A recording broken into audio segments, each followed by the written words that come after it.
Ação e Reação, de André Luiz, capítulo 13, Débito Estacionário. Prosseguimos administrando fraterno auxílio em lar de Marina, incluindo a assistência ao companheiro que o nosocômio ainda acolhia, encontrando excelentes oportunidades de estudo e observação. Conclusões e apontamentos nos felicitavam a cada passo. Tarefas e excursões cobriam-se de êxito desejável quando, certa noite, no parlatório, Silas foi procurado por um companheiro aflito. Lembra, parlatório é aquele local onde a mãe da Marina, certa noite, encontrou para pedir ajuda, porque é o lugar onde as pessoas desesperadas vão pedir ajuda. Então, voltando aqui, né? O companheiro estava aflito e avisou Silas atencioso. Assistente, nossa irmã Poliana parece se dobrar em definitivo ao peso de imensa prova. Nosso amigo, com inflexão de paciência e bondade, perguntou: revoltada? E o interpelado respondeu: não, nossa irmã está enferma e o equilíbrio orgânico declina de hora a hora. Apesar disso, vem lutando heroicamente para se conservar ao pé do filho infeliz. Silas refletiu por momentos rápidos e falou resoluto: é imperioso agir sem demora. E como aconteceu em circunstâncias anteriores, utilizávamos a volitação para ganhar mais tempo. Há breves minutos, nos achávamos em paisagem rural pobre e triste. Num casebre totalmente exposto à ventania noturna, infortunada mulher jazia enrolada em farrapos, numa esteira de palha, ao rés do solo, e a poucos metros, mísero anão paralítico exibia o semblante alvar, ou seja, rústico. De imediato, se reconhecia sua idiotia completa, sob a vigilância da enferma infeliz, que o olhava entre a aflição e o desencanto. Observando-os com o olhar, nosso condutor informou solícito: temos aqui nossa irmã Poliana e Sabino, o filho desventurado que o poder celeste lhe confiou. Espiritualmente, ambos são tutelados da mansão, em pedregoso caminho de reajuste. Entretanto, o generoso amigo parecia mais interessado na assistência prática do que na obra informativa. Inclinando-se atento para a desventurada mulher, auscultou o seu tórax, explicando algo inquieto, caso urgente. E convidados à ajuda imediata, nos associamos à minuciosa pesquisa, observando que o coração da enferma apresentava alarmante arritmia. Nos parecia agitado prisioneiro a emaranhar-se nas artérias estreitadas em estranhas calcificações, ou seja, as artérias estavam endurecidas. Examinando aquele atormentado quadro circulatório, o assistente informou: os vasos enfraquecidos do miocárdio ameaçam ruptura próxima, porque a doente se encontra na tensão da angústia extrema. A parada súbita do órgão central pode ocorrer de um instante para o outro. E assim dizendo, relanceou o olhar sobre o homem criança, estirado a 2 passos, e acrescentou: entretanto, Poliana precisa mais tempo no corpo, uma vez que o filho não dispensa os seus cuidados. Acham-se não apenas unidos à mesma prova, mas imantados ao mesmo clima fluídico, reciprocamente alimentados pelas forças que exteriorizam no campo da afinidade pura. Dessa maneira, a desencarnação da mãe repercutiria mortalmente sobre o filho, cuja existência, no estado de segregação, ou seja, de isolamento, em que se encontra, gravita invariável em redor da carícia materna. Ou seja, estão na mesma prova. E além disso, um se alimenta da energia do outro, de forma que se a mãe morrer, o filho provavelmente morre também. A aflitiva expectativa caiu sobre nós. Silas como que buscava na choça desguarnecida de tudo algo que pudesse funcionar como um socorro, mas somente velho cântaro ali guardava pequena porção d'água. O assistente nos comunicou que a enferma reclamava medicação imediata.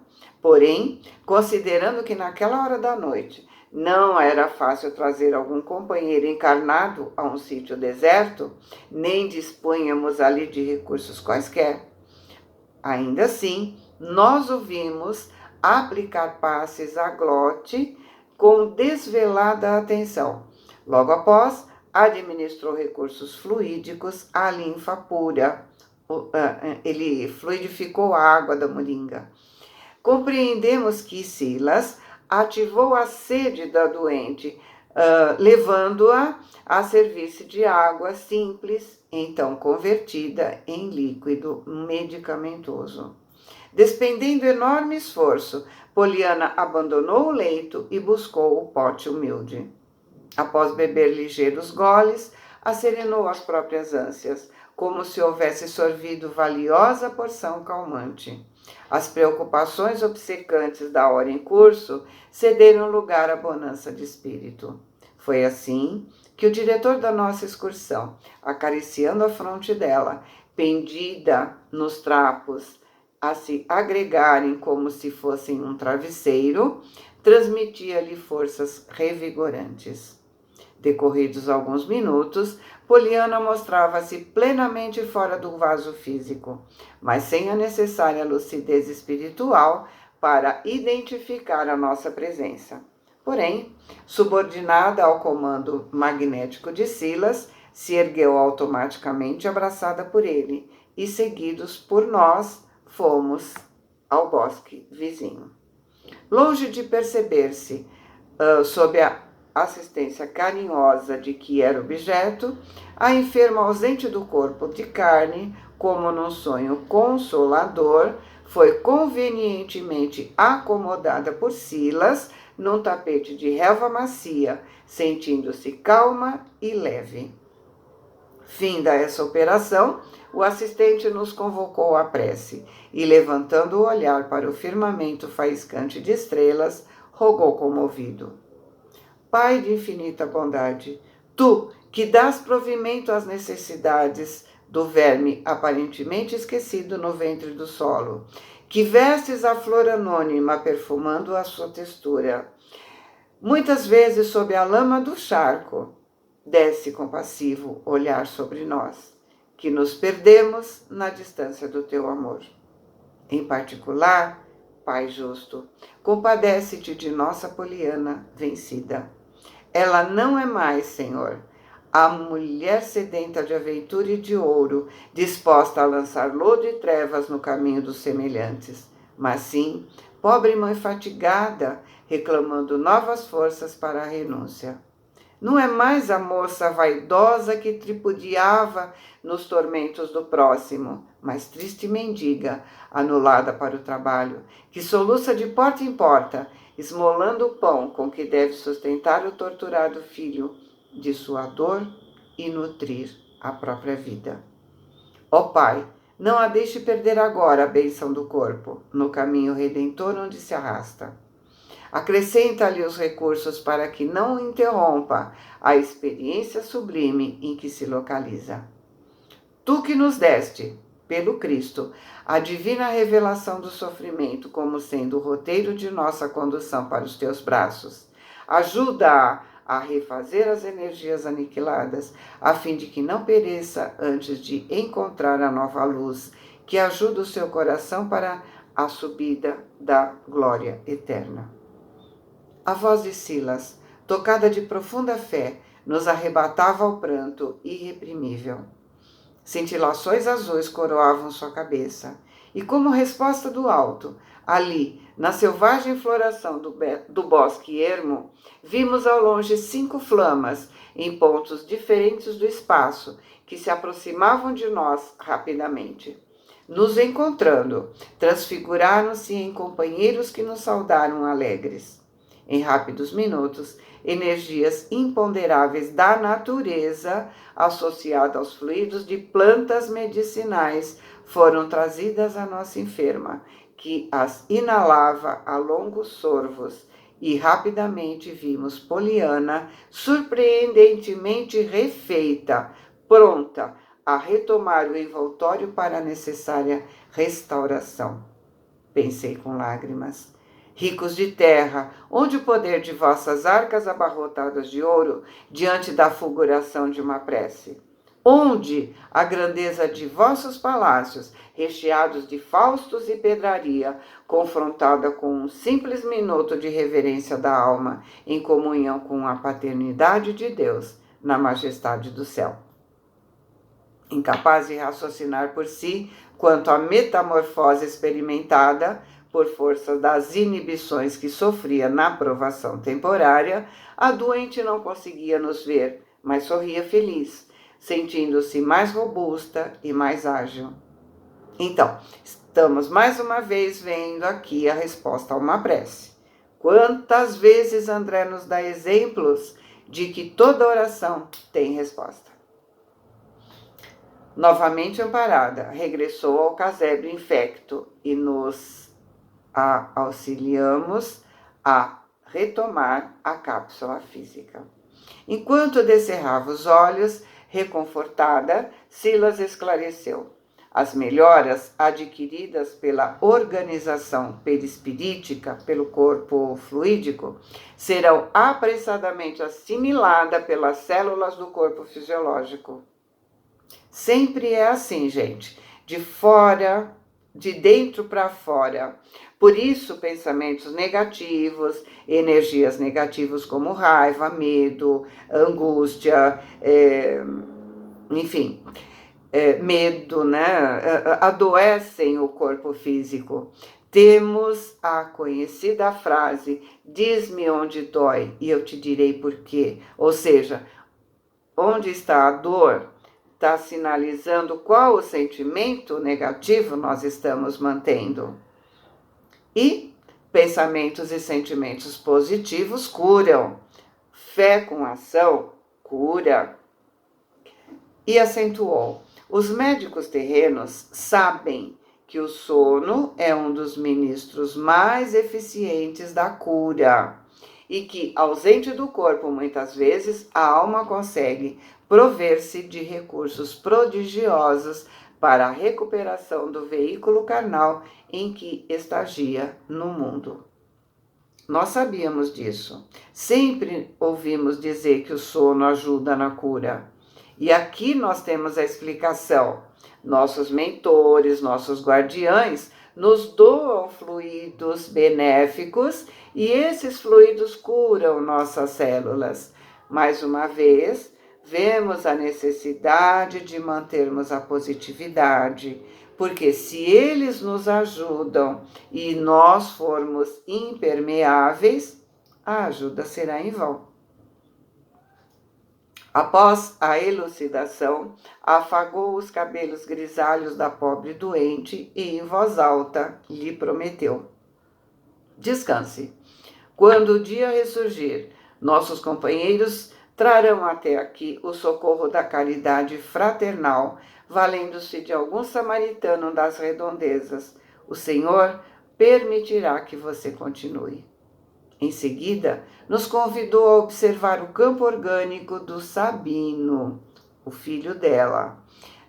Por fora, sim, ele era a dolorosa máscara de anormalidade e aberração. Mirrado, medindo aproximadamente 90 centímetros e apresentando grande cabeça, aquele corpo disforme, exalando odores fétidos, inspirava compaixão e repugnância. A fisionomia demonstrava configuração macacoide, porém exibindo no sorriso inconsciente e nos olhos semilúcidos a expressão de um palhaço triste. O assistente nos recomendou auscultar o seu campo íntimo e, em razão disso, após alguns minutos de reflexão, assimilei sua faixa mental, observando suas singulares lembranças. Demonstrando viver essencialmente distante da realidade, a memória de Sabino mergulhava toda em quadros estranhos.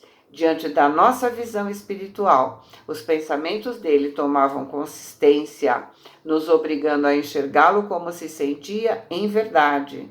Nós o víamos em trajes palacianos bem postos, influenciando pessoas categorizadas para a consumação de crimes ocultos, a culminarem sempre na flagelação do povo.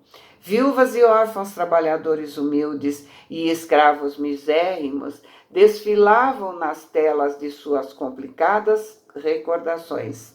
Palacetes aristocráticos e mesas opíparas, ou seja, mesas suntuosas, constavam por detalhes faustosos das lembranças que povoavam o seu espírito. E ao seu lado, sempre, a mesma mulher, cujo porte soberbo revelava Poliana, aquela mesma Poliana que estava inerte na esteira de palha. Assombrados, identificávamos ambos cercados de luxo e ouro, porém manchados de sangue, ao qual se faziam plenamente insensíveis. Reconhecíamos sem dificuldade que mantinham consigo compromissos ocultos, um com o outro, no terreno da crueldade. Sabino, o fidalgo orgulhoso, não tomava conhecimento de Sabino, o anão paralítico. Em absoluta introspecção, revivia o passado, com requintes de egolatria, demonstrando-se na posição do homem iludido por mentirosa superioridade à frente dos semelhantes. Percebendo nossa perplexidade, Silas observou: de certo, não ouviremos sua palavra articulada, mudo e surdo, como se encontra. Mas podemos consultar o seu pensamento, porque reagirá em pensamento, respondendo às nossas perguntas através de conversa ideada. Porém, para isso é imprescindível dispensarmos o tratamento devido à personalidade que ele julga viver. Mentalizemo-lo como sendo o Barão S. Ele diz Barão de S porque ele deve ser uma pessoa muito conhecida e ele não quis expor quem é. Então, o título que exibiu nessa última existência, com o qual se desvairou calamitosamente nas trevas da delinquência e da vaidade, foi o título de Barão. Observando as manchas vermelhas nos quadros vivos das vivas reminiscências em que se enclausurava, perguntei com a gravidade natural que a experiência exigia: Barão, por que tanto sangue em seu caminho? Terão muitos chorado em torno da sua marcha? Notei perfeitamente que ele não reconheceu a interrogação com os tímpanos comuns, mas a apreendeu em forma de ideia, formulada de si para consigo, devolvendo-nos a seguinte ponderação pelos fios mentais em que estávamos unidos um com o outro, sem que me identificasse por seu interlocutor invisível. Então, ele não identifica que existe alguém ali conversando com ele. Para ele é como se ele estivesse lembrando de fatos do passado. E ele como que responde: sangue e lágrimas? Sim, precisei de grande dose de semelhante material em meus empreendimentos. Que triunfador do mundo não terá sangue e lágrimas na base das pirâmides da fortuna ou da dominação política em que todos eles se apoiam? A vida é um sistema de luta, no qual a humanidade se divide em dois campos opostos, aqueles dos quais conquistam e aqueles dos quais são conquistados. Sou um nobre, não tenho vocação de perder. Que importa a aflição dos fracos? se a morte para eles significa descanso e misericórdia. Desliguei-me do foco mental em que seus pensamentos se exprimiam e depois de alguns instantes, dos quais Hilário se dedicava ao mesmo exame e tomou minha atenção, o assistente esclareceu. Segundo é fácil concluir, diante da pesquisa da ciência terrestre vulgar, Sabino será o idiota paralítico, surdo e mudo de nascença. No entanto, para nós, é prisioneiro ainda perigoso, engaiolado nos ossos físicos, de cuja tessitura por agora não tem qualquer noção. Tal o egoísmo que ainda turva sua alma em processo de incontrolável hipertrofia. A sede da posse torpe e o orgulho virulento perverteram sua vida íntima, fixando-o em pavoroso labirinto de sinistros enganos que resultam para ele em completa alienação mental no tempo, uma vez que o relógio avança na contagem dos dias, enquanto que ele se mantém parado nas reminiscências em que se supõe dominador na terra, vivendo o pesadelo criado por si próprio. Diante dos problemas que o estudo lançava, Hilário perguntou surpreso: mas onde a vantagem de semelhantes padecimentos? Silas esboçou leve expressão de tristeza e considerou: temos aqui, sob nossa atenção, lamentável débito congelado. Nesse pobre companheiro, deploravelmente tombado, praticou inumerosos delitos na terra e no plano espiritual. E há mais de 1000 anos vem sucumbindo vaidoso e desprevenido às garras da criminalidade. De existência a existência, não soube senão consumir os recursos do campo físico, tumultuando as paisagens sociais e os recursos do campo físico em que o Senhor lhe concedeu viver. Diversas calamidades, como sejam homicídios, rebeliões, extorsões, calúnias, falências, suicídios, abortos e obsessões, foram por ele provocados desde muitos séculos, porque nada viu à frente dos olhos senão o seu egoísmo a saciar. Entre o berço e o túmulo é um desatino incessante, e do túmulo para o berço é a maldade fria e inconsequente, apesar das intercessões de amigos abnegados que o amparam em novas tentativas de regeneração e levantamento.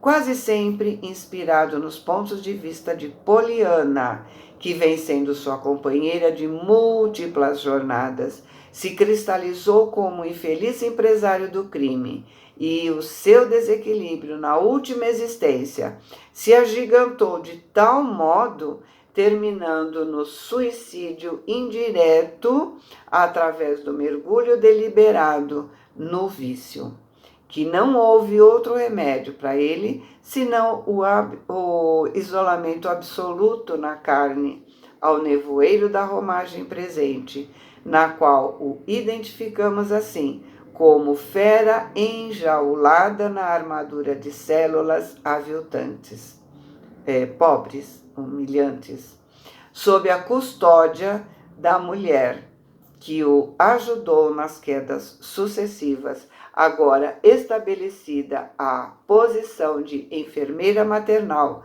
do seu longo infortúnio. Então, lembrando, débito congelado é o título do capítulo. E devemos entender que se é congelado, significa que ele vai voltar para a mansão do mesmo jeito que ele veio, sem créditos, mas também sem débitos. Lembrando que Silas está nos explicando que aos nossos olhos ele está encarcerado, mas que na verdade ele está sendo protegido. Está irreconhecível para não ser achado pelos seus afins, com o propósito de não aumentar os seus débitos. Veja, além de toda a maldade praticada, ainda se tornou suicida. Ele disse suicida indireto, porque foi suicida através do vício.